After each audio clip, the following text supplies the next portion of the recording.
I did not cry when my ex-husband stepped in front of me in the corridor of St. Michael's Hospital and told me that leaving me was the best decision he had ever made in his entire life. I did not raise my voice or drop my files. I looked at him, then at my former best friend standing beside him with their 14-month-old daughter on her hip, and I checked the time on my phone. It was 11:22 on a gray Wednesday morning in November downtown Toronto. I had exactly 60 seconds before the life they had built together started to come apart at every seam. My name is Abigail. I am 34 years old, and I work as a forensic accountant. Not the kind who sits across from you at tax time with a stack of T4 slips, but the kind who gets called in quietly when a corporation suspects someone inside is moving money in ways that do not survive daylight, and they need it documented so precisely that no defense lawyer can find a seam. I was trained to find the invisible thread in an impossible financial tangle and pull it until everything unraveled. I operated on evidence. Motion was a distraction I had spent years learning to set aside. I was at St. Michael's that morning to pick up my younger sister Vera. She had her gallbladder removed the day before, straightforward surgery, no complications, and her husband Malcolm was stuck in a mandatory briefing at his office. Malcolm worked for the RCMP's Integrated Market Enforcement Team, the unit that handled securities fraud and major financial crimes across Ontario. His briefings were not optional, and I was the next call Vera made. I had just collected her discharge paperwork from the fourth-floor nursing station when I heard my name said in a voice I had not heard in 14 months and immediately wished I could unhear. My ex-husband's name is Stuart. He is 38 tall, with the kind of surface confidence that reads well in boardrooms and on golf courses. He was wearing a charcoal wool overcoat I recognized. I had been with him when he bought it at Holt Renfrew on Bloor Street 3 winters ago, before everything. He worked as a vice president at one of the oldest and most respected wealth management firms on Bay Street. He had spent our entire 7-year marriage cultivating the persona of a man who was quietly, effortlessly ahead of everyone around him. Beside him stood Joanna, 33 blonde, wearing a coat I knew was expensive and a diamond ring that caught the hospital fluorescence and scattered light in small, sharp pieces. Until 14 months ago, she had been my closest friend. She had the key to my apartment. I had been maid of honor at her first wedding, the one that ended badly, and that she never liked talking about. She had recently obtained a luxury real estate license and was working out of a brokerage in Yorkville, selling Forest Hill properties and annex condos to buyers with generational money. On her hip, dressed in a pale pink fleece onesie, was a dark-haired baby girl with very large, very dark eyes. I tried to step around them. Stuart shifted his weight to block me. He had not stopped me by accident. He wanted witnesses. Abigail. He said it the way you say something you have been saving, warm, theatrical, loud enough for the nurses behind me to hear. Of all the hospitals in Toronto. What is this? Did your schedule finally give you a reason to leave the office for once? I'm here for my sister, I said. Please move. He did not move. He leaned slightly forward and dropped his voice into that lower, intimate register he had used during our marriage whenever he wanted to see something that would stay with me. You know what I've been sitting with lately, he said. How much time I wasted convincing myself you were just going through a phase. That eventually you'd warm up, that you wanted a life, not just a career, but you didn't want a life, did you? You wanted an asset portfolio with a last name. He looked at Joanna and then back at me. I'm just relieved I figured that out before we wasted another decade. Joanna's expression was composed and almost gentle, which was worse than anger would have been. I know it's hard to see, she said. It genuinely is. But Stuart is a different person now. He's present. He's home for dinner. He came to Nadia's first steps 2 weeks ago and he cried, Abigail. Actually, cried. She stroked the baby's hair with one carefully manicured hand, the diamond ring catching the light again on the upswing. Some people are built for partnership and some people are built for spreadsheets. There's no shame in knowing which one you are. Stuart pulled Joanna closer by the shoulder, completing the tableau he had walked in here to construct. Leaving you was the best decision I have ever made, he said. I mean that without any cruelty. It's just the truth. I looked at him, then at Joanna, then at the baby, who looked back at me with those very large, very dark eyes. Then I looked at my phone and said, you might want to hold that thought. He laughed, short, dismissive. He thought I was making a desperate face-saving gesture. He had always underestimated the things I said quietly.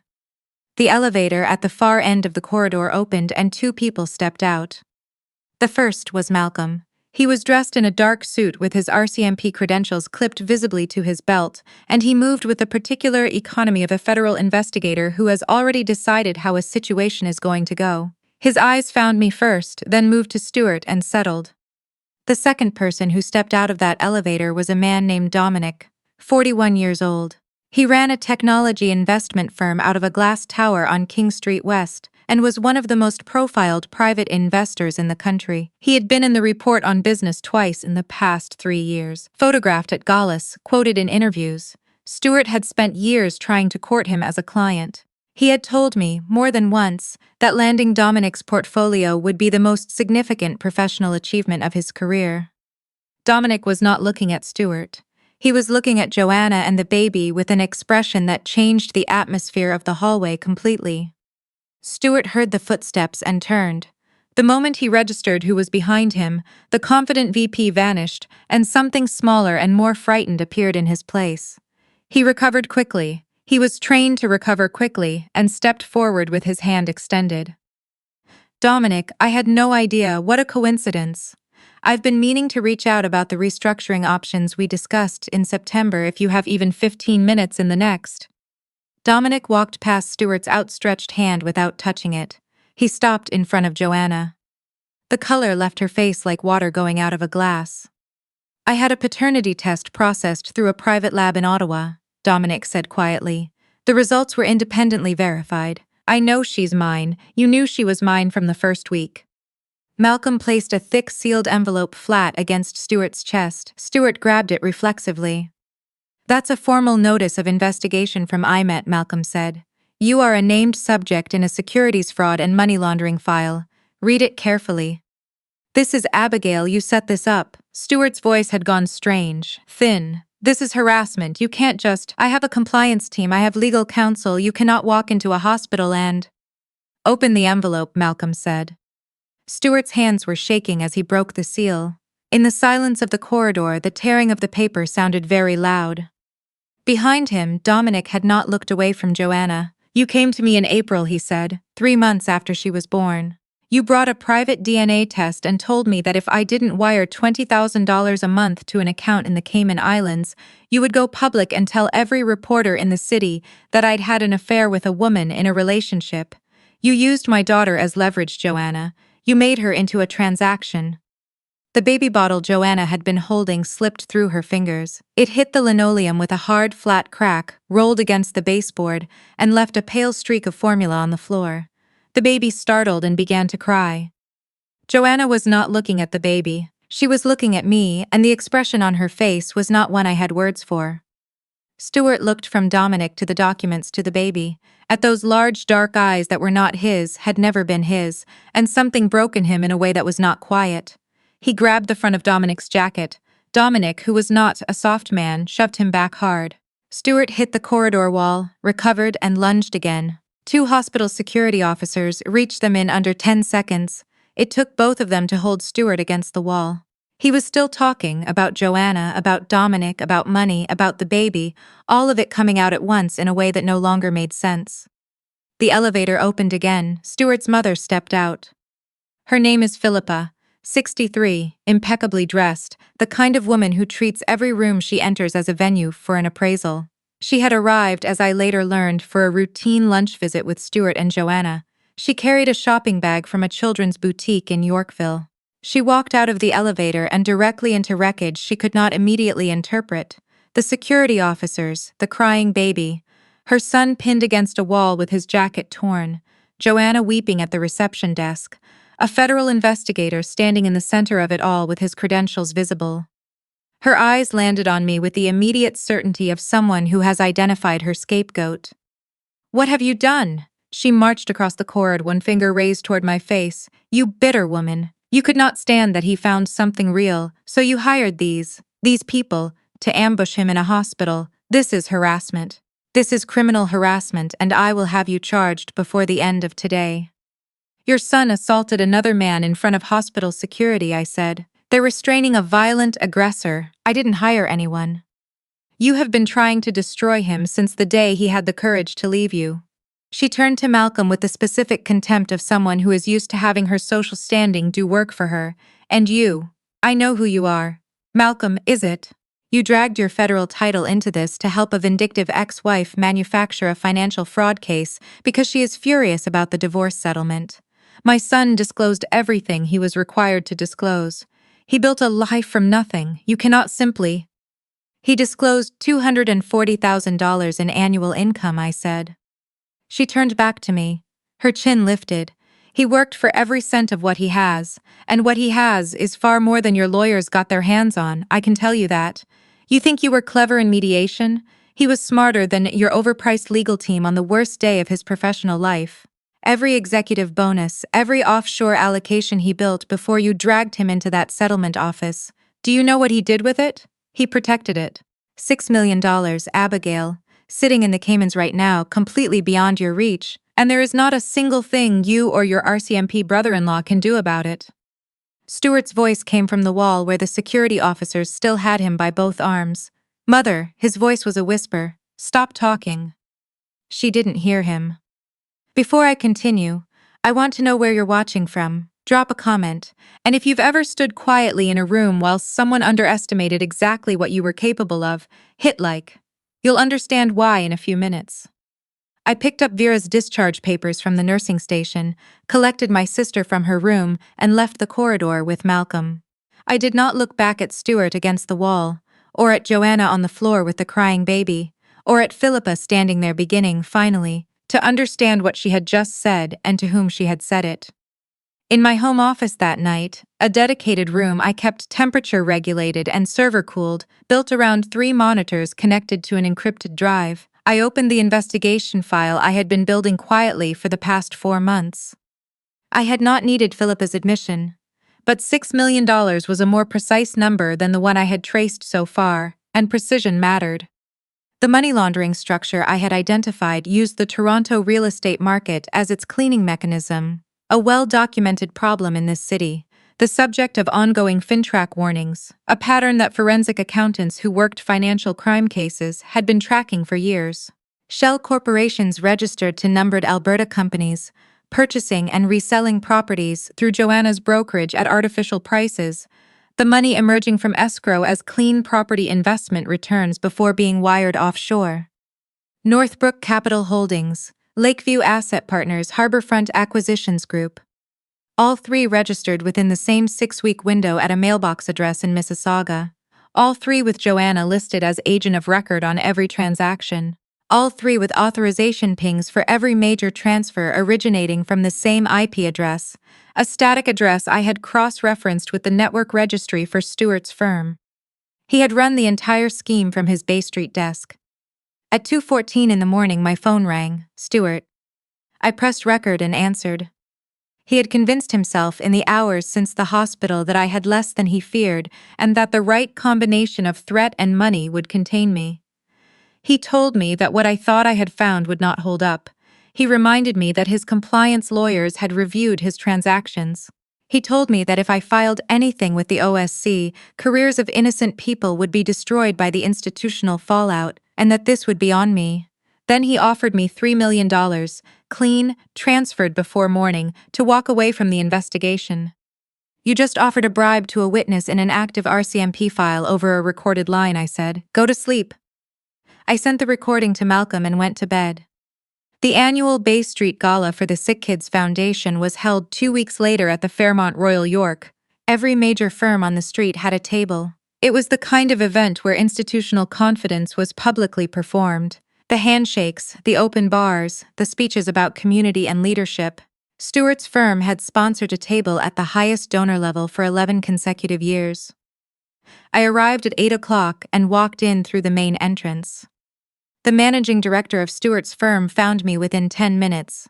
He was a gray-haired man who had called me 4 days earlier after the firm's internal compliance algorithm had flagged the same transaction anomalies I had already documented, and he needed an independent forensic review that couldn't be characterized as self-serving. You have an obvious conflict of interest, I had told him on the phone. Yes, he said, which is why I need someone whose interest in getting it right is even more obvious. Stewart saw me from across the ballroom and moved toward me. his face a controlled, urgent mask. He got within 8 feet before 2 RCMP officers in plainclothes stepped smoothly into his path. "Mr. Stewart," one of them said, his credentials already in hand, Integrated Market Enforcement Team. "We have a warrant for your arrest on charges of securities fraud, breach of fiduciary duty, and money laundering under the Proceeds of Crime Act. You have the right to retain counsel without delay." The ballroom did not go completely silent the way rooms do in films.